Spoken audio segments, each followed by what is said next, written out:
வணக்கம். பரபரப்பு மீடியா செய்திகளுக்காக நான் நிரோஷன். பாகிஸ்தானின் வான் பாதுகாப்புகளை சோதிக்க இந்தியா வேண்டுமென்றே பிரம்மோஸ் ஏவுகணையை ஏவியதா என்ற கேள்வி 3 ஆண்டுகளுக்கு முன் சிலருக்கு எழுந்தது. அந்த கேள்விக்கான பதில் ஆம் அல்லது இல்லை என்று எதுவாக இருந்தாலும் 3 ஆண்டுகளுக்கு பின்னர் பிரம்மோஸ் பாகிஸ்தானின் விமான தளங்களை வெடித்து சிதற வைத்தது.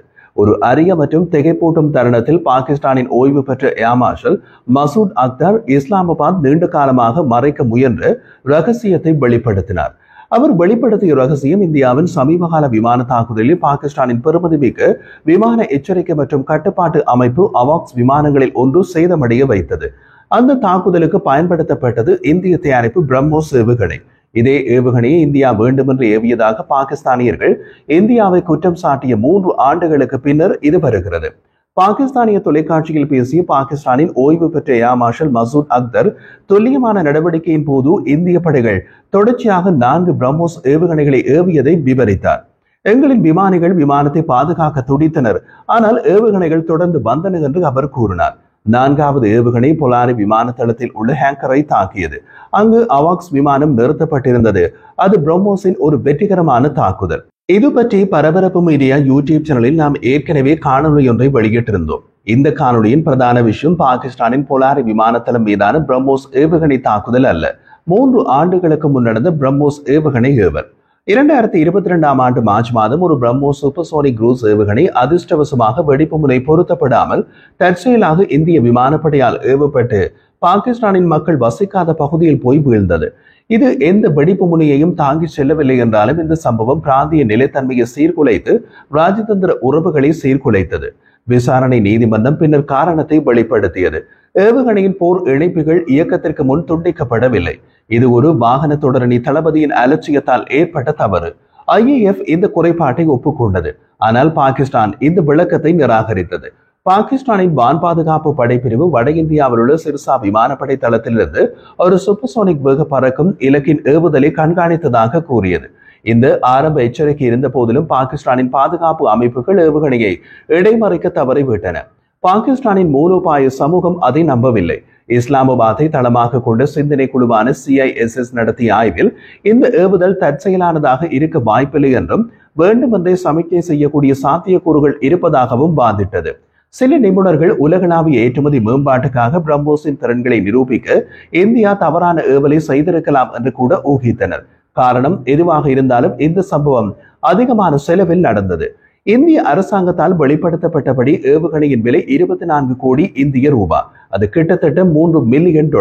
இந்த ஏவல் இந்திய விமானப்படையின் விங் கமாண்டர் அபினவ் சர்மா உட்பட 3 அதிகாரிகளை பணி நீக்கம் செய்யவும் வழிவகுத்தது. நீதிமன்றத்தில் தனது பணி நீக்கத்தை எதிர்த்து சர்மாவின் வழக்கு தொடர்ந்தார். இந்திய மத்திய அரசு ஆதாரங்களின் வகைப்படுத்தப்பட்ட தன்மை மற்றும் ஏவுகணை ஏவுதல் தொடர்பான முக்கியமான நடைமுறை விவரங்களை அறிய சர்வதேச சமூகம் ஆர்வமாக இருந்ததை கருத்தில் கொண்டு நீதிமன்ற விசாரணை பொருத்தமற்றது என்று கூறியது. எப்படியோ அந்த சம்பவம் தற்செயலாக நடந்திருந்தாலும் இந்திய விமானப்படைக்கு ஒரு அதிர்ஷ்டத்தை பலிய கொடுத்தது.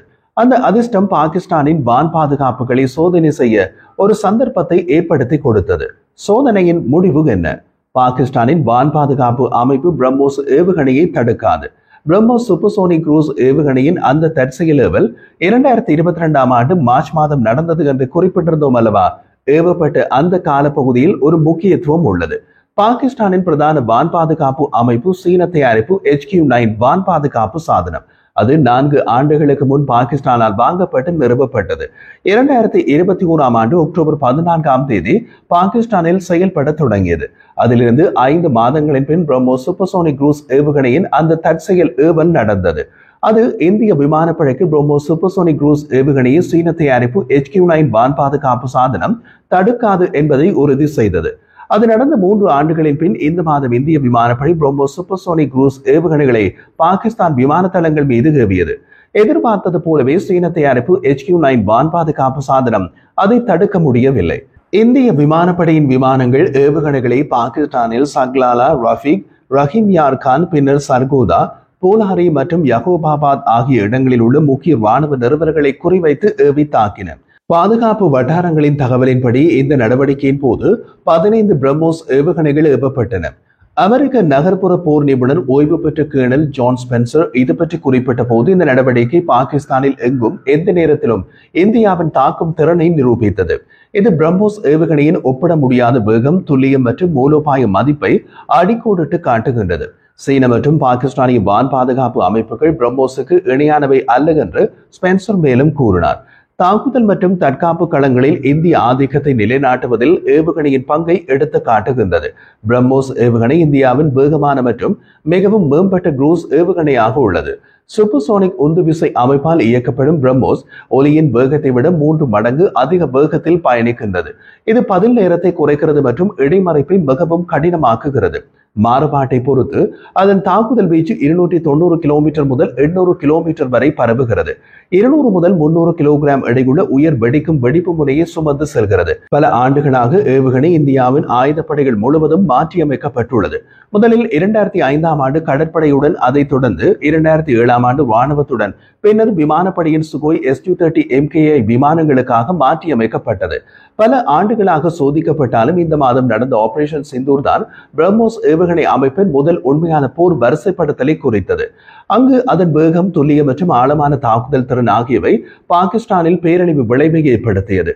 இந்தியாவின் சூப்பர்சோனிக் ஏவுகணையாக பிரம்மோஸ் இப்போது சோதனையிலிருந்து தீர்க்கமான தாக்குதல் நடவடிக்கைக்கு நகர்ந்துள்ளது. தேவைக்கு ஏற்ற விதத்தில் வெவ்வேறு வகைகளில் பிரம்மோஸ் உள்ளது. பிளாக் 1, 2, 3 தரை தாக்குதலுக்கானது. இந்த தரையிலிருந்து ஏவப்படும் பதிப்புகள் எதிரி கோட்டைகள், ரேடார் அமைப்புகள் மற்றும் கட்டளை மையங்கள் மீதான உயர் துல்லியமான தாக்குதல்களுக்கு வடிவமைக்கப்பட்டுள்ளன. மலைப்பாங்கான பகுதிகளில் உள்ள இலக்குகளை தாக்க மேம்பட்ட பாதை கட்டுப்பாட்டை பிளாக் 3 அறிமுகப்படுத்துகிறது. விமானங்களில் இருந்து ஏவப்படும் பிரம்மோஸ் குரூஸ் ஏவுகணை ALCM 2017ஆம் ஆண்டு முதல் இந்திய விமானப்படையுடன் சேவையில் உள்ளது. இது இந்திய விமானப்படைக்கு 290 தொடக்கம் 500 கிலோமீட்டர் வரை தூரம் செல்லும் தாக்குதல் திறனை வழங்குகிறது. பிரம்மோஸ் MA நீர்மூழ்கி கப்பல்களில் இருந்து ஏவப்படும் ரகம். பிரம்மோஸ் ER விரிவாக்கப்பட்ட வரம்பு 450 தொடக்கம் 800 கிலோமீட்டர் தூரம் வரை செல்லக்கூடிய மேம்படுத்தப்பட்ட பதிப்பு. இந்திய விமானப்படை IAF பிரம்மோஸ் ER-ஐ வெற்றிகரமாக சோதித்துள்ளது. மேலும் இது இந்திய கடற்படையாலும் பயன்படுத்தப்படுகிறது. அடுத்த தலைமுறை வகைகள் இப்போது வடிவமைப்பில், தயாரிப்பில் அல்லது சோதனையில் உள்ளன. அவற்றில் முக்கியமானவற்றில் பிரம்மோஸ் 2 ஹைப்பர்சோனிக் ஏவுகணை. இது ஏவுகணை தொழில்நுட்பத்தில் அடுத்த பாய்ச்சல். எம்ஐட் வேகம் மற்றும் 1500 கிலோமீட்டர் வரை செல்லும் திறன் கொண்டது. பிரம்மோஸ் NG அடுத்த தலைமுறை ஏவுகணை ஒரு இலகுவான ஸ்டெல் தொழில்நுட்பம் மற்றும் மிகவும் ஆபத்தான பதிப்பு. கிட்டத்தட்ட 1290 கிலோ எடை கொண்டது. சிறிய விமானங்கள், போர்க்கப்பல்கள் மற்றும் நீர்மூழ்கி கப்பல்கள் உட்பட கிட்டத்தட்ட அனைத்து தளங்களுடனும் பொருந்தக்கூடிய விதத்தில் வடிவமைக்கப்பட்டுள்ளது.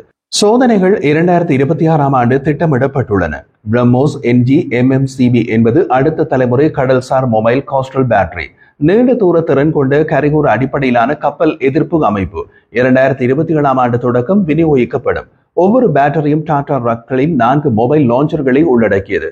ஒவ்வொன்றும் 3 பிரம்மோஸ் ஏவுகணைகளை சுமந்து செல்லும்.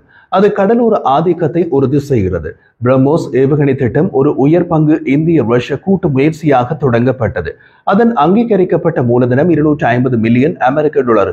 இது இன்றைய மதிப்பில் 2135 கோடி ரூபாவுக்கு சமம். 1998ஆம் ஆண்டு கையெழுத்திடப்பட்ட கூட்டு ஒப்பந்தத்தை தொடர்ந்து இந்தியா 50.5% பங்களித்தது. மீதமுள்ள 49.5% ரஷ்யா நிதியளித்தது. ஏற்றுமதி விற்பனை என்று பார்த்தால் ஏவுகணை தொழில்நுட்ப கட்டுப்பாட்டு ஆட்சி MTCR விதிமுறைகளுக்கு இணங்க அதிகபட்சம் 290 கிலோமீட்டர் வரம்பில் வரையறுக்கப்பட்டுள்ளது. ஏற்றுமதி பதிப்பு பிரம்மோஸின் இணை உருவாக்குனரான ரஷ்யா மீதான உலகளாவிய தடைகள் இருந்த போதிலும் வாங்குபவர்களை ஈர்த்துள்ளது. முக்கியமாக இந்தியா இப்போது 70%க்கும் அதிகமான பிரம்மோஸ் கூறுகளை உள்நாட்டில் உற்பத்தி செய்கின்றது. இது ரஷ்ய பாகங்களை சார்ந்திருப்பதை குறைத்து உலகளாவிய ஏற்றுமதிகளுக்கு கதவை திறக்கிறது. 2022ஆம் ஆண்டில் 3 கரையோர கப்பல் எதிர்ப்பு பேட்டரிகளுக்கான உறுதிப்படுத்தப்பட்ட $375 மில்லியன் ஒப்பந்தத்தில் கையெழுத்திட்ட முதல் நாடு பிலிப்பீன்ஸ். அவற்றில் 2 ஏற்கனவே வழங்கப்பட்டுள்ளன. மணிலா இப்போது மற்றொரு $300 மில்லியன் மதிப்புள்ள தொடர்ச்சியான ஓர்டரை பரிசீலித்து வருகிறது. வியட்நாம் 5 ஏவுகணை பேட்டரிகளுக்கான $625 மில்லியன் ஒப்பந்தத்தை இறுதி செய்ய நெருங்கி வருகிறது. அதே நேரத்தில் இந்தோனேஷியா, மலேசியா மற்றும் தாய்லாந்து ஆகியவை ஆர்வத்தை வெளிப்படுத்தி உள்ளன. இந்த சாத்தியமான ஒப்பந்தங்கள் இந்தியாவின் கிழக்கு நோக்கிய கொள்கையுடன் ஒத்துப்போகின்றன. தென் சீன கடலில் சீனாவின் ஆக்கிரமிப்பு நிலைப்பாடு காரணமாக பதட்டங்கள் அதிகரித்து வருவதால் மூலோபாய ரீதியாக செல்வாக்கு செலுத்துகின்றன. தென்கிழக்கு ஆசியாவுக்கு அப்பால் ஐக்கிய அரபு அமீரகம், சவுதி அரேபியா, எகிப்து, கத்தார் மற்றும் ஓமன் ஆகிய நாடுகளும் பிரம்மோஸை பரிசீலிக்கின்றன. இந்த மாதம் பாகிஸ்தான் இலக்குகள் மீது நடந்த ஆபரேஷன் சிந்தூரின் போது அதன் நிரூபிக்கப்பட்ட போர் செயல்திறன் காரணமாக பிரம்மோஸ் சூப்பர்சோனிக் குரூஸ் ஏவுகணையின் மீதான வெளிநாட்டு ஆர்வம் அதிகரிக்கலாம். ஆபரேஷன் சிந்தூர் வெறும் பழிவாங்கும் தாக்குதல் மட்டுமல்ல, அது இந்தியாவின் ஆயுத தயாரிப்புக்கு உலகளாவிய சந்தையை திறந்து விடலாம்.